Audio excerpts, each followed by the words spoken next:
తిరుమల లడ్డూ వ్యవహారంపై విచారణను రేపటికి వాయిదా వేసింది సుప్రీంకోర్టు. శ్రీవారి లడ్డూ వివాదంపై మాజీ ఎంపీ సుబ్రహ్మణ్య స్వామి, టీటీడీ మాజీ చైర్మన్ వైవి సుబ్బారెడ్డితో పాటు పలువురు దాఖలు చేసిన పిటిషన్పై జస్టిస్ గవాయ్, జస్టిస్ విశ్వనాథన్ ధర్మాసనం విచారించింది. లడ్డూ వివాదంపై దర్యాప్తుకు సంబంధించి కేంద్రం వైఖరి చెప్పాలని సొలిసిటర్ జనరల్ తుషార్ మెహతాను కోరింది. దీంతో తమ అభిప్రాయం తెలిపేందుకు సొలిసిటర్ జనరల్ సమయం కోరారు. ఈ మేరకు రేపు ఉదయం 10:30 విచారణను కోర్టు వాయిదా వేసింది. మరోవైపు సుబ్రహ్మణ్య స్వామి తాను వేసిన పిటిషన్పైనే తానే రేపు వాదనలు వినిపించనుండడం ఆసక్తికరంగా మారింది.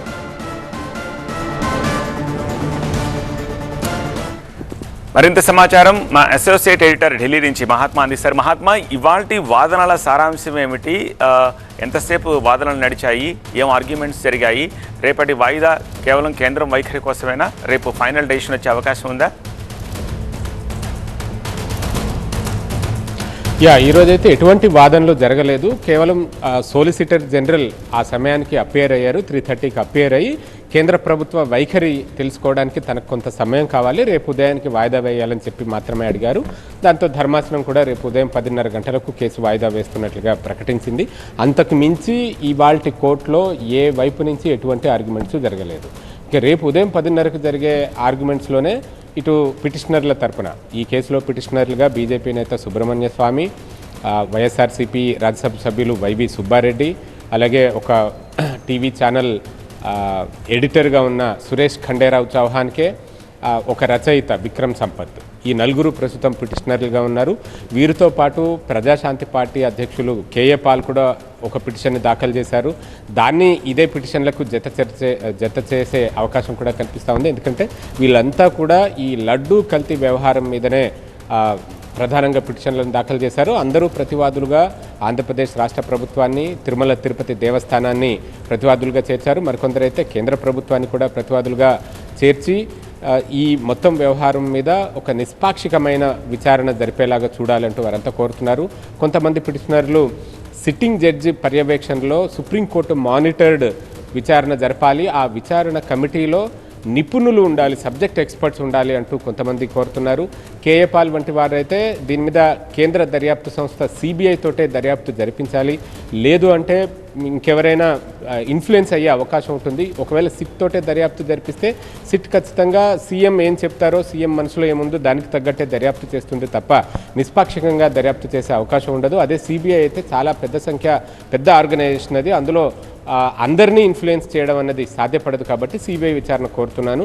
ఒకవేళ సిట్టింగ్ జడ్జి నుంచో లేదా రిటైర్డ్ జడ్జి నుంచో అన్నా కూడా దాన్ని సైతం ఇన్ఫ్లుయెన్స్ చేసే అవకాశం ఉంటుందంటూ కేఏ పాల్ అభిప్రాయపడ్డారు. ఆయన ఇంకొక కొత్త పాయింట్ను కూడా లేవనెత్తారు.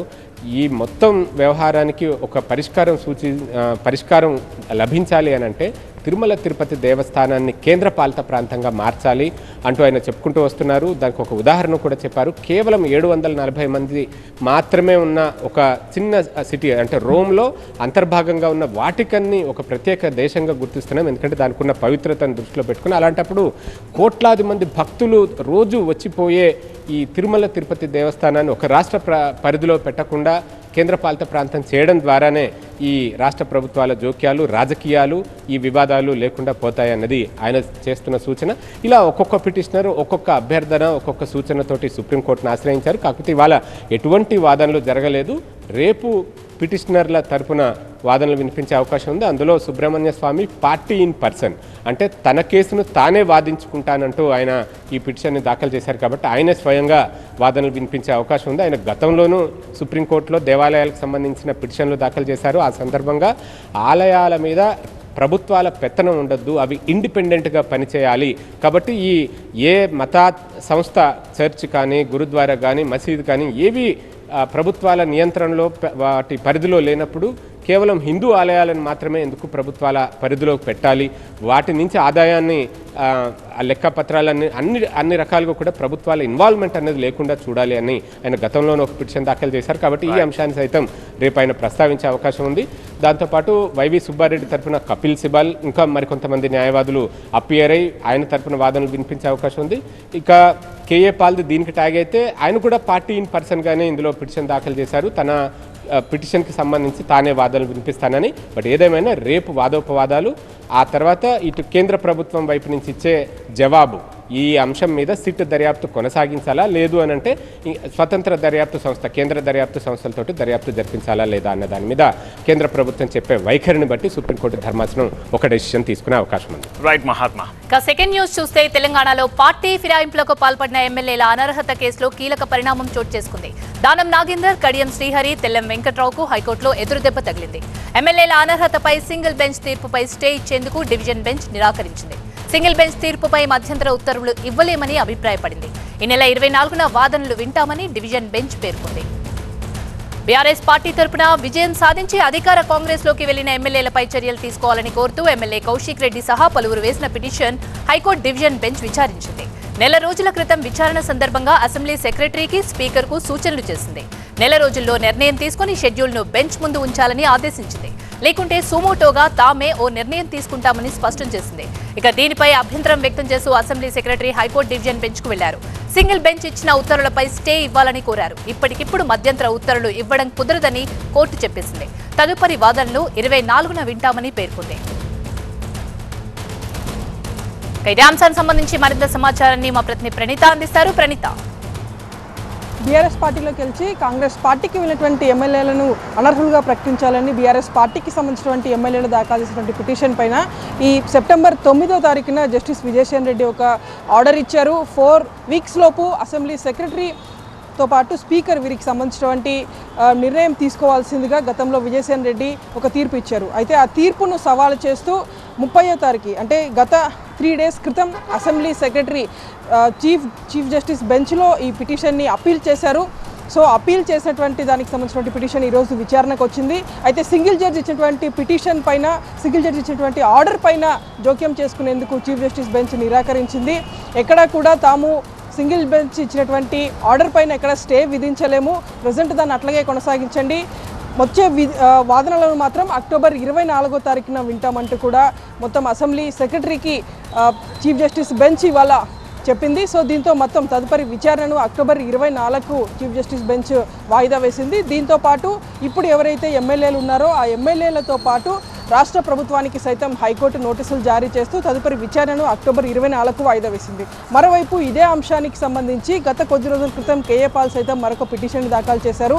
మొత్తం ఈ 3 ఎమ్మెల్యేలే కాకుండా దాదాపు 10 మందికి పైగా ఎమ్మెల్యేలు బీఆర్ఎస్ పార్టీ నుండి కాంగ్రెస్ పార్టీలో చేరారు. కాబట్టి వాళ్ళందరికీ సంబంధించినటువంటి డిస్క్వాలిఫికేషన్ పైన హైకోర్టు నిర్ణయం తీసుకోవాల్సిందిగా ఆయన కూడా ఒక పిటిషన్ దాఖలు చేశారు.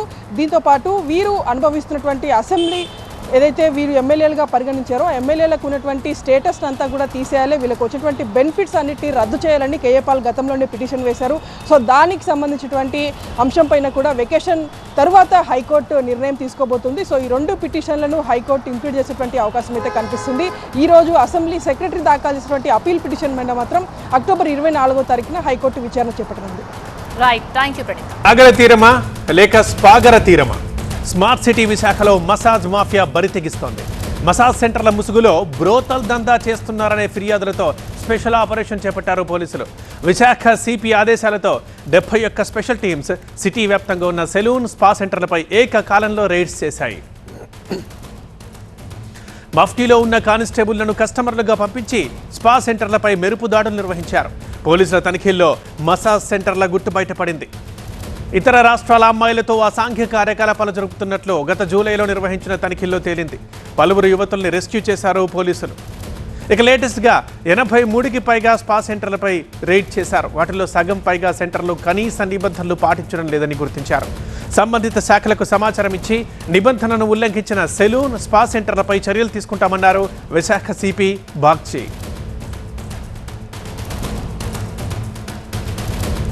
ఇప్పుడు మాకు అప్పుడప్పుడు ఇన్ఫర్మేషన్ వస్తుంది ఆ స్పా ముసుగులో ప్రాస్టిట్యూషన్ సెంటర్స్ నడుపుతున్నారని, కొందరు బయట నుండి ఫారెన్ నుండి కూడా కొందరిని తీసుకొచ్చారని. అందుకే ఈసారి మళ్ళీ ఇంకొకసారి స్పా మీద దాడి చేయడం జరిగింది.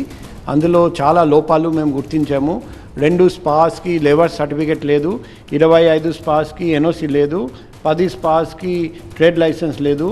మసాజ్ సెంటర్లో తలుపులు కూడా సరిగ్గా లేవు అని గుర్తించడం జరిగింది.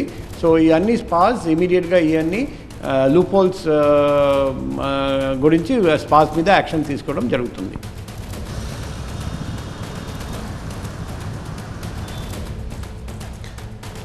సాగర తీరమా లేక స్పాగర తీరమా? స్మార్ట్ సిటీ విశాఖలో మసాజ్ మాఫియా బరితెగిస్తోంది. మసాజ్ సెంటర్ల ముసుగులో కొంతమంది బ్రోతల్ దందా చేస్తున్నారనే కంప్లైంట్స్తో స్పెషల్ ఆపరేషన్ చేపట్టారు పోలీసులు.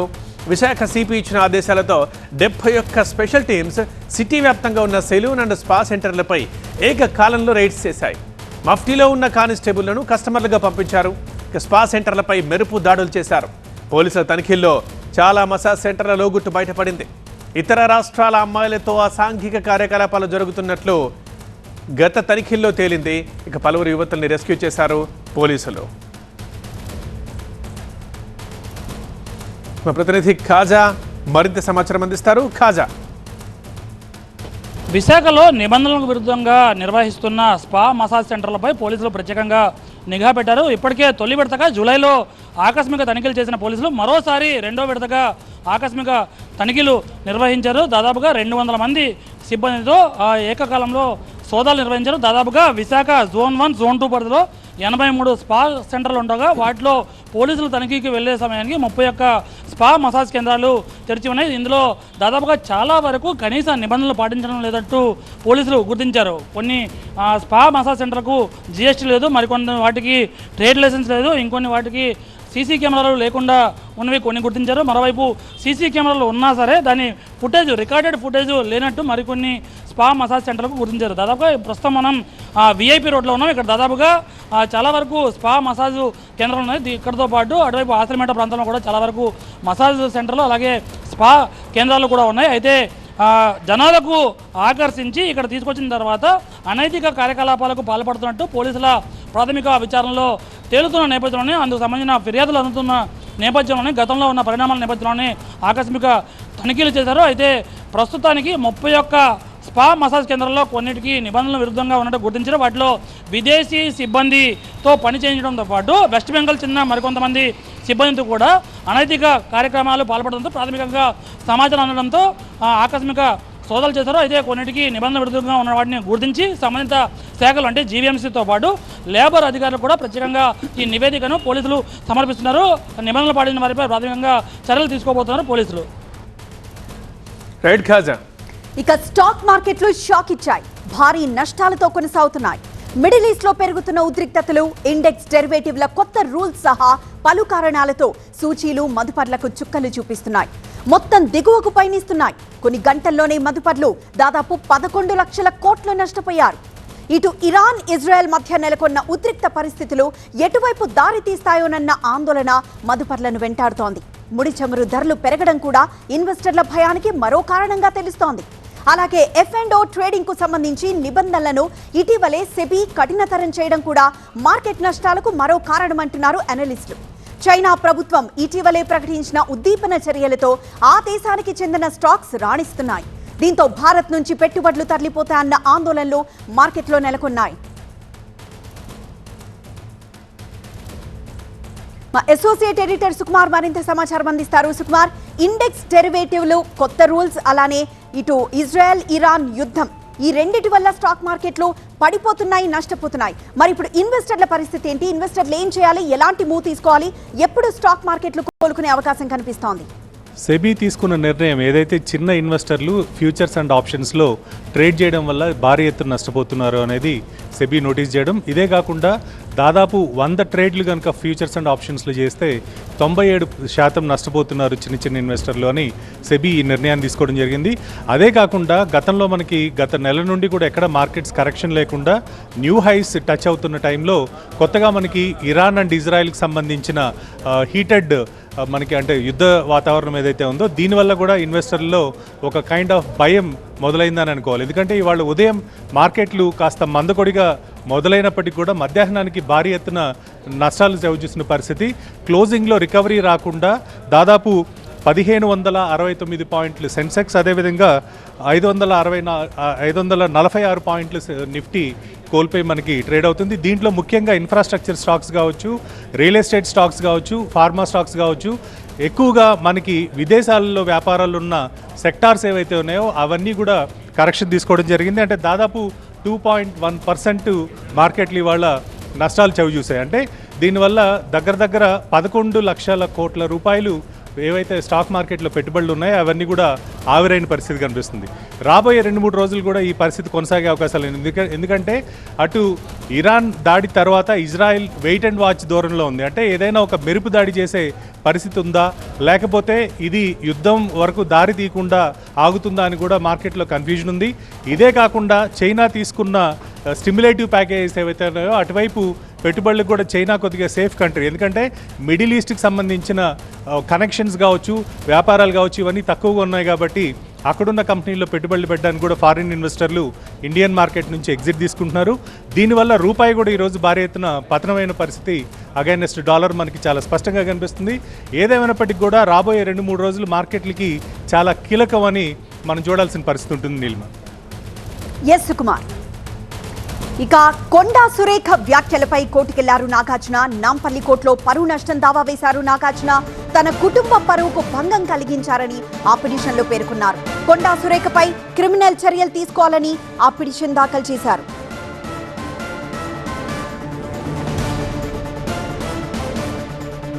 కొండా సురేఖ వ్యాఖ్యలపై కోర్టుకు వెళ్లారు నాగార్జున. ముందు చెప్పినట్లుగానే నాంపల్లి కోర్టులో పరువు నష్టం దావా వేశారు నాగార్జున. తన కుటుంబ పరువుకు భంగం కలిగించారని ఆ పిటిషన్లో పేర్కొన్నారు. కొండా సురేఖపై క్రిమినల్ చర్యలు తీసుకోవాలని పిటిషన్లో పేర్కొన్నారు.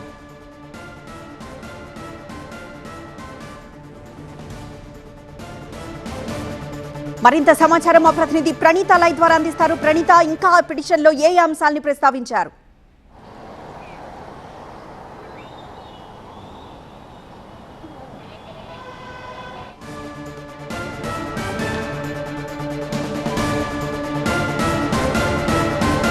ప్రెసెంట్ టీవీ స్క్రీన్ మీద కంప్లైంట్ కాపీని చూస్తున్నాం. ముందు చెప్పినట్లుగానే నాంపల్లి కోర్టులో పరువు నష్టం దావా వేశారు నాగార్జున. కొండా సురేఖ వ్యాఖ్యలపై కోర్టుకు వెళ్లారు నాగార్జున. తన కుటుంబ పరువుకు భంగం కలిగించారని పిటిషన్లో పేర్కొన్నారు. కొండా సురేఖపై క్రిమినల్ చర్యలు కూడా తీసుకోవాలని ఆ పిటిషన్లో కోరారు. ప్రెసెంట్ టీవీ స్క్రీన్ మీద ఆ కంప్లైంట్ పేపర్ని మనం చూస్తున్నాం. ముందుగానే కొండా సురేఖపై ఖచ్చితంగా కోర్టుకు వెళ్తామని, పరువు నష్టం దావా వేస్తామని నాగార్జున చెప్పిన విషయం తెలిసిందే. సో అలానే చెప్పినట్లుగానే నాంపల్లి కోర్టులో పరువు నష్టం దావా వేశారు నాగార్జున. కొండా సురేఖ వ్యాఖ్యలపై సీరియస్ అయ్యారు. తన కుటుంబ పరువుకు భంగం కలిగించారని పిటిషన్ వేశారు. కొండా సురేఖపై క్రిమినల్ చర్యలు కూడా తీసుకోవాలని ఆ పిటిషన్లో కోరారు. మరింత సమాచారం మా ప్రతినిధి ప్రణీత అందిస్తారు. ప్రణీత. కొండా సురేఖ పైన అక్కినేని నాగార్జున నాంపల్లి కోర్టులో క్రిమినల్ డిఫామేషన్ సూట్ని ఫైల్ చేశారు. ప్రజెంట్ మనం చూసినటువంటి ఈ క్రిమినల్ సూట్ ఏదైతే ఉందో ఇక్కడ మనం చూడొచ్చు. నాగార్జున, అక్కినేని, కొండా సురేఖ మీద ఈ డిఫామేషన్ సూట్ని ఫైల్ చేశారు. నిన్న గాంధీ జయంతి సందర్భంగా కొండా సురేఖ చేసినటువంటి వ్యాఖ్యలను ఇందులో కోట్ చేస్తూ ఆమె మాట్లాడినటువంటి కొన్ని న్యూస్ ఛానల్స్కి సంబంధించినటువంటి లింక్స్ని సైతం ఈ డిఫామేషన్ సూట్లో నాగార్జున ఫైల్ చేశారు. అయితే మొత్తం వాటన్నిటికీ సంబంధించినటువంటి సారాంశాన్ని ఈ పిటిషన్ రూపంలో ఫైల్ చేస్తూ నాగార్జున ప్రేయర్ ఒకటే, ఇక్కడ 356 BNS ప్రకారం కొండా సురేఖ పైన క్రిమినల్ చర్యలు తీసుకోవాల్సిందిగా అక్కినేని నాగార్జున ఈ క్రిమినల్ సూట్ని ఫైల్ చేశారు. ఏదైతే నిన్న కొండా సురేఖ మాట్లాడినటువంటి అంశాలకు సంబంధించి ఆల్రెడీ సోషల్ మీడియాతో పాటు మెయిన్ స్ట్రీమ్ మీడియాలోనూ చాలా వైడ్ స్ప్రెడ్గా ఉన్నటువంటి నేపథ్యంలో చాలామంది తనకు కాల్స్ చేసి అది నిజమా అబద్ధమా అనేటువంటి దానికి సంబంధించినటువంటి క్లారిఫికేషన్ అడిగారు. సో ఆ నేపథ్యంలో తాను సోషల్ మీడియా కేంద్రంగా ఒక స్టేట్మెంట్ని సైతం ఇందులో ఇచ్చానంటూ నాగార్జున ఈ క్రిమినల్ సూట్లో పేర్కొన్నారు. సో వీటన్నిటినీ కూడా ఎక్కడెక్కడైతే ఈ లింక్స్ని పబ్లిష్ చేశారో ఆ లింక్స్ అన్నిటినీ కూడా ఇక్కడ నాగార్జున వీటన్నిటినీ పొందుపరుస్తూ ఆయన ప్రేయర్ ఒకటే, కొండా సురేఖ వాక్యాలు పూర్తిగా అర్ధరవంతం, ఆమె చేసేటువంటి అలిగేషన్స్ అంతా కూడా పూర్తిగా ఫాల్స్ అలిగేషన్స్, ఆమె పైన BNS 356 సెక్షన్ ప్రకారం ఆమె మీద క్రిమినల్ చర్యలు తీసుకోవాల్సిందిగా నాగార్జున కోర్టు చేస్తూ ఈ క్రిమినల్ డిఫామేషన్ సూట్ని ఫైల్ చేశారు. సో రేపు నాంపల్లి కోర్టులో దీనికి సంబంధించినటువంటి విచారణ జరిగే అవకాశం ఉంది. ఎస్ ప్రణీత, ఇది రోజు 585 చూస్తూనే